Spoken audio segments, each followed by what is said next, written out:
नमस्कार. नमस्कार. आज आपण वाठार किरोली जिल्हा परिषद गटाच्या राष्ट्रीय काँग्रेसचे अधिकृत उमेदवार प्रतिभा जितेंद्र भोसले यांचे पती सरपंच परिषदेचे महाराष्ट्र राज्याचे कार्याध्यक्ष जितेंद्र भोसले यांच्याशी राजकीय प्रचार आणि एकंदरीत बाकी राजकीय परिस्थिती गटामध्ये याबाबत चर्चा करणार आहोत. आता तुमचे जिल्हा परिषदेचे उमेदवार आणि पंचायत समितीचे उमेदवार कोण कोण आहेत? या ठिकाणी वाटार किरोली जिल्हा परिषद गटामधून माझी पत्नी सौ प्रतिभा भोसले या जिल्हा परिषद गटासाठी निवडणूक लढवत आहे. तसेच आर्वी गणासाठी उदय जाधव हे आर्वी गणासाठी पंचायत समितीसाठी निवडणूक लढवत आहेत आणि वाटार किरोली गणासाठी सौ वैशाली बंडलकर या निवडणूक लढवत आहेत. आता कुठल्या टप्प्यात प्रचार आलाय? प्रचार सध्या अजून अंतिम टप्पा आला नाही, पण मध्यम टप्प्यात आलाय. विरोधकांचं किती आव्हान वाटतंय तुम्हाला? अजून आव्हानच उभं राहिलं नाही. आणि आव्हान कुणाला असतं? जे कार्य करतो, राजकारणामध्ये कार्य करणाऱ्या माणसाला आव्हान निर्माण होत नाही. का होत नाही? तर ते कार्य असतं आणि कार्य हे थेट केल्याशिवाय कार्य होत नाही. आम्ही कार्य केलंय, त्या कार्याचं फळ या वाटार किरोली जिल्हा परिषद गटातील सर्व मतदार बंधू भगिनी देणार आहेत आम्हाला. तुमच्या पत्नी प्रतिभाताई भोसले पंचायत समिती सदस्य असताना तुम्ही मोठ्या प्रमाणात शेतकऱ्यांना पंचायत समितीच्या माध्यमातून शेतीसाठी लागणाऱ्या साहित्यांचं मोठ्या प्रमाणात देऊन सहकार्य केलं होतं. नेमकं काय काय त्यावेळेला तुम्ही किती सहकार्य केलं शेतकऱ्यांना? तसं पाहायला गेलं तर त्यावेळेला पृथ्वीराज चव्हाण मुख्यमंत्री होते महाराष्ट्राचे. आदरणीय बंटी पाटील सतेज पाटील हे ग्रामीण विकास राज्यमंत्री होते आणि त्यामुळं मला सर्व राजकीय जीवनात अतिशय कमी वयात प्रवेश केल्यामुळं या ठिकाणी प्रशासन कसं काय चालवायचं, प्रशासनात काय कुठं मिळतं हे मला ज्ञात असल्यामुळं मी या ठिकाणी डायरेक्ट मंत्रालय पातळीवरून या ठिकाणी मोठ्या प्रमाणात निधी आणून जवळपास प्रत्येक शेतकऱ्याला मागेल त्याला, मग पाण्यातली मोटर असेल, सायकल कोळपा असेल, मुलींना सायकली असतील, 8 चक्की मशीन असेल, STP मशीन असतील, औषध फवारणीचे पंप असतील, तसेच ताडपदरी तर ट्रकनं वाटप या ठिकाणी केलेलं आहे. जवळपास माझ्या मते 8 कोटी रुपयाचं शासनाचं आणि 8 कोटी लाभार्थी हिस्सा असं 16 कोटीचं वाटप त्यावेळेला या कोरेगाव तालुक्याला आलं. त्यात मी जरा सगळ्यालाच माहिती आहे, मी थोडासा हरहुंदर आणि चलाक कार्यकर्ता आहे, त्यामुळे त्यातले मी काही सांगणार नाही की त्यातलं, पण माणूस राहिला नाही.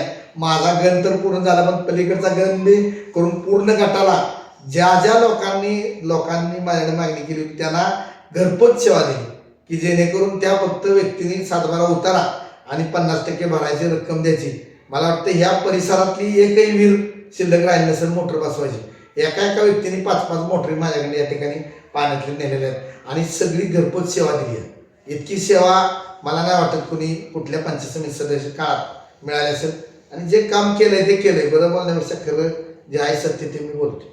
आता जर जिल्हा परिषद गटात तुम्ही निवडून आला तर तुमचं काय विजन आहे, काय काम करायचं आहे तुम्हाला? आता या ठिकाणी माझं विजनच आहे. मी तुम्हाला निवडणूक अर्ज भरल्यानंतर या ठिकाणी मी बातमीच तुम्हाला सगळ्यांना करायला सांगितलं की जसं माझं नागझरी गाव मॉडेल महाराष्ट्रामध्ये झाले, अख्ख्या महाराष्ट्रात नागझरीतले नाव आहे आणि महाराष्ट्रातून लोक बघा येतात. पण याने करून की ह्याच्यातनं इतर राज्यातनं सुद्धा जम्मू काश्मीर सरकारचं पथक सुद्धा या गावाला भेट देऊन गेलं. मग इतकं सुंदर गाव मॉडेल केलं. तसं माझ्या एकच लक्षात आहे की हा जिल्हा परिषद गट मॉडेल करायचा.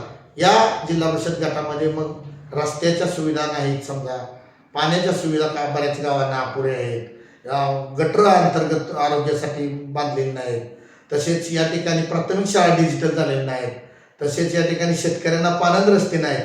तर मी एकच नियोजन ठरवलंय की माझं सगळ्यात मोठं विजन असणार की जेवढे पाणंद क्षेत्र असते ते मी मातोश्री पाणंद योजनेमधून या ठिकाणी संपूर्ण पाणंद रस्ते करणार आणि ते डांबरीकरणासह पूर्ण करणार. तसेच या ठिकाणी शेतकऱ्यांना इतर सुखसुविधा पंचायत समितीच्या माध्यमातून जिल्हा परिषद माध्यमातून दिल्या जातात त्या सगळ्या घरपोच सेवा करणार. ते सर्व शेतकऱ्यांना ज्ञात आहे. आणि कंपनी CSR मधून या ठिकाणी मग नाम फाउंडेशन असेल, दीपसम ट्रस्ट असेल, इतर कंपन्या असतील या कंपन्यांच्या माध्यमातून मी गावोगावच्या प्रत्येक अंतर्गत रस्ते असतील, बोळ रस्ते असतील, आरोग्याच्या सुविधा असतील, आरोग्य विभागाचं जे या ठिकाणी थोडंसं ढिसाळ नियोजन चाललंय त्याच्यावर कंट्रोल करून या ठिकाणी सुखसुविधा करणार. जसं नागझरीमध्ये टेलिमेडिसिन भरपूरच आहे, मोफत सेवा दिली आरोग्य सेवा, तशी प्रत्येक गावाला मोफत आरोग्य सेवा देणार. या ठिकाणी डिजिटल शाळा करून जी शाळा या ठिकाणी वाबळेवाडीची शाळा आहे त्या धर्तीवर मी माझ्या जिल्हा परिषद गटातल्या सगळ्या शाळा पूर्ण म्हणजे त्या पद्धतीनं करण्याचा मी प्रयत्न करणार आणि मी करणारच. आता तुम्ही घर फिरत आहे, असं दिसत आहे की तुम्ही होम टूम केले सर्व. आता तुम्हाला कुठल्या समस्या जास्त जाणवत आहेत की ह्या समस्या तातडीने करणे गरजेचे आहेत, ह्याच्या उपाययोजना? आता सध्या जिल्हा परिषद गटामध्ये रस्ते नाहीत आणि रस्ते नव्हतेच, खड्डे पडलेले होते. परंतु आम्ही मधल्या काळात तुम्ही पाहिलं, आपण आवाज उठवला, त्यामुळे आता सध्या जिल्हा परिषद गटातले खड्डे तात्पुरते भरून घेतलेले आहेत. परंतु रस्ता हा मोठा दुतर्फा दोन तर्फे असणारा रस्ता पूर्ण करणं हे विजन असणार आहे. या ठिकाणी जिल्हा नियोजन मंडळात असेल, पालकमंत्री असतील, यांच्याकडे मागणी करून शेवटी जरी सरकार कोणाचंही असलं तरी सरकार हे सगळ्यांचं असतं, पक्ष निवडून येतोपर्यंत असतो, हा प्रोटोकॉल आहे. आणि त्यामुळे जो कार्यकर्ता ज्या पद्धतीनं वाटचाल करून निधी आणतो त्याला कुठल्याही पक्षाची बंधनं नसतात. काम करणाऱ्याला, कार्य करणाऱ्याला भरपूर निधी मिळतो आणि मी ते माझ्या गावाच्या ह्याच्यातनं दाखवून दिलेलं आहे. आता तुमची लढत भाजप आणि राष्ट्रवादी बरोबर आहे. नेमकी तुम्ही कोणाला तुमचं प्रतिस्पर्धी मानता? आता सध्या जर पाहायला गेलं तर आत्ताच तुम्ही म्हणल्यानुसार आम्ही घर टू घर केलं. मला वाटतं दुसरं कोण पोचले का नाही माहीत नाही. एखादा उमेदवार तर जाऊ बी शकणार नाही, काही अडचणी नाही, ते काही बोलणार नाही, त्या सगळ्या मतदारसंघाला माहिती आहे, का जाऊ शकत नाही. परंतु या ठिकाणी आम्ही दोघंही उभा आहेत, माझी पत्नी आणि आम्ही घर टू घर, होम टू होम केले. कारण शेवटच्या टोकाचा मतदार असला तर तो मतदार आहे. अगदी श्रीमंत असला तरी त्याला एक मत द्यायचा अधिकार आहे आणि गरीब असला तरी एक मत द्यायचा अधिकार आहे. त्यामुळं घर टू घर जाऊन त्यांच्या समस्या जाणून घेतले. भाऊ कोणाला काय अडचण आहे, जे शेवटच्या टप्प्यातला आहे त्याला समजा घरकुल नाही, त्याला घरकुल देणार. ज्या विशेष घटक मागासवर्गीय वस्ती आहेत त्या विशेष घटक योजना एक शासनाच्या असतील, त्यामधून 5 लाख रुपये त्या कुटुंबाला मिळतात. ती योजना एकही लाभार्थी शिल्लक ठेवणार नाही. माझा विजन आहे की विशेष घटक योजनेमधून संपूर्ण या ठिकाणी मागासवर्गीय कुटुंबांना त्या विशेष घटक योजनेचा लाभ देऊन 5 लाख रुपये पर कुटुंबाला मी झडपीच्या माध्यमातून मिळवून देणार. नाही, पुन्हा आपला विषय तिथंच राहतोय की तुमची नेमकी लढत कुणावर, भाजप का राष्ट्रवादी? आता प्रतिस्पर्धी काय अजून निश्चित झालेलं नाही. पण माझं मत आहे कसं, मी 2 प्रतिस्पर्धी मानतच नाही. का माहिती आहे का, माझा चेहरा आहे, मी खूप वर्ष काम करतोय. माझ्या पत्नीनं 5 वर्ष पंचायत समितीला आक्रमक काम केले. जरी ती अशी ओपन स्टेजवरनं माझ्यासारखी आक्रमक नसली तरी सभागृहात अख्ख्या तालुक्यानं पाहिले माझ्या पत्नीचा चेहरा. ते म्हणजे तिथं खाली बैठा चेहरा जबरदस्त आहे माझ्या पत्नीचा. आणि त्यामुळे ती सभागृहात आतमध्ये काम करणार. आणि आता तुमचा जो प्रश्न तुम्ही विचारला, ती लढत कसं काय परिस्थिती आहे, आता सध्याची परिस्थिती तुम्हाला सांगतो खरी, की जेवढी लोक आहेत, जेवढं मतदार आहे ते थेट आमचेचा अर्थ तुम्ही समजून घ्या. आणि ज्याचा थेट हृदयाशी कॉन्टॅक्ट असतो, पुढच्या तुम्ही माझ्या थेट ओळखीच आहे, तुमच्या हृदयात काहीतरी माझ्याबद्दल असतात. तशी थेट जी आस्था आहे जितेंद्र भोसले या नावाला, ती चमत्कार घडवून जाणार आहे. त्यामुळे मी यांना प्रतिस्पर्धी मानायचा विषय घेत नाही. आणि त्यात असं झालंय, दुग्ध शर्करा योग म्हटलं तरी ठरणार नाही. त्याचं कारण असं की एक उमेदवार आहेत, त्यांनी बऱ्यावर दलाचा कार्यक्रम केला आहे, त्यामुळे त्यांचा कार्यक्रम करायला टपलेले आहे. होणार तसं 100% होणार. असं का होणार नाही, त्यांचा कार्यक्रम होणार. आता दुसरे उमेदवार आहेत, ते काय झडपीचे उमेदवार असणार का नसणार हे तुम्ही ठरवा. कारण जिल्हा परिषद कोण लढवू शकतो, की सरपंच असला पाहिजे, पंचायत सदस्य असला पाहिजे, त्याचं पूर्ण जिल्हा परिषद 21 गावात नेटवर्क असलं पाहिजे, त्यांना ओळख असली पाहिजे पूर्णपणे. मी तसं म्हणू शकणार नाही, म्हणणार बी नाही. दुसऱ्याला कमी लेखणं मला ती योग्य नाही. मी राजकीय धुरंधर कार्यकर्ता आहे, मी खूप वर्ष राजकारण केले, गावची सत्ता 6-5 वर्ष मी ताब्यात केली, त्यामुळे मी तसं म्हणणार नाही. पण जे प्रोटोकॉल आहे, जसे पहिलीत पोरगा शाळेत घालायचा आणि तो मुलगा पहिलीतनं दुसरी, दुसरीतनं तिसरीत असा 10वी 12वी ग्रॅज्युएट करतो. तर डायरेक्ट तुम्ही त्याला नेऊन ग्रॅज्युएटच्या वर्गात बसवला, BA ला बसवला तर BCom बसवला तर त्याचा प्रवेश तर होणारच नाही, पण त्याला काही कळणार नाही. म्हणजे हे बी वास्तव आहे, हे समजून घ्या तुम्ही. म्हणजे हे बी राजकारण टप्प ठरलेलं आहे. आणि त्या सगळ्या टप्प्यात जर विचार केला तर आम्ही पती पत्नी त्या टप्प्यामध्ये 100% बसतोय. कारण आम्ही पंचसमिती केली, 5 वर्ष चांगलं काम केले, त्यामुळं आमचा अधिकार आहे, आमचा हक्क आहे, आम्ही जनतेला तो मागतोय. आम्ही 5 वर्ष काम केले, त्या 5 वर्षाचा पगार मी मागितलेला नाही, तो ह्या निवडणुकीत घरोघरी जाऊन मागितला. मी काम केलं, मला पगार द्या. त्यामुळे त्यांना हक्कात द्यायला लागेल आणि देणार आहे जनता. कारवामध्ये जे आहेत त्यांच्यावर त्यांना लय अनुभव आहे तसा. म्हणजे 82 पासून त्यांची ग्रामपंचायत सत्ता आहे, आता कारखान्यावर व्हाईस चेअरमन.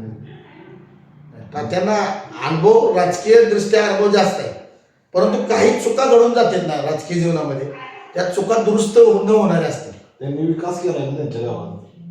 त्यांच्या गावात विकास आता जातानाच तुम्हाला पुलाखालनं जाताना दिसतोय विकास.